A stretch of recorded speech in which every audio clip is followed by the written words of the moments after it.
Telugu Desam party graduate ఎలక్షన్ని clean sweep చేసింది. Clean sweep అంటే ఉన్నటువంటి సీట్లన్నీ ఊడ్చుకుపోవడం అన్నది.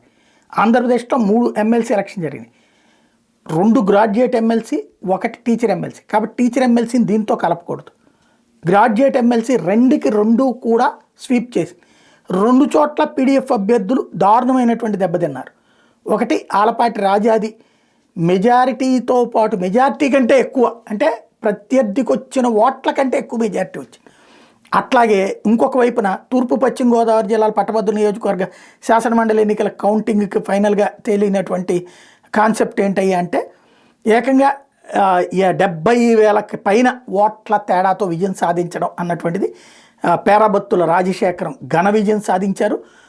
టోటల్గా ఏదైతే రాష్ట్ర ప్రజలు కోరుకున్నటువంటిది ఇదే అన్నటువంటిది మొదటి నుంచి చెప్పుకుంటూ వస్తున్న తెలుగుదేశం పార్టీ ఇక 25-30 ఏళ్ల పాటు మాకు తిరుగులేదు అన్నటువంటిది. దానికి అనుగుణంగానే ప్రజలు కూడా ఇప్పుడు జరుగుతున్నటువంటి పరిణామాలని, అంటే విద్యావంతుల యొక్క ఉద్దేశం తెలుగుదేశం కరెక్ట్ అని అది మరొకసారి స్పష్టమైపోయింది. ఏదైతే ఇప్పుడు చేస్తున్నటువంటి యాక్టివిటీని విద్యావంతులు ఒప్పుకున్నట్టయింది.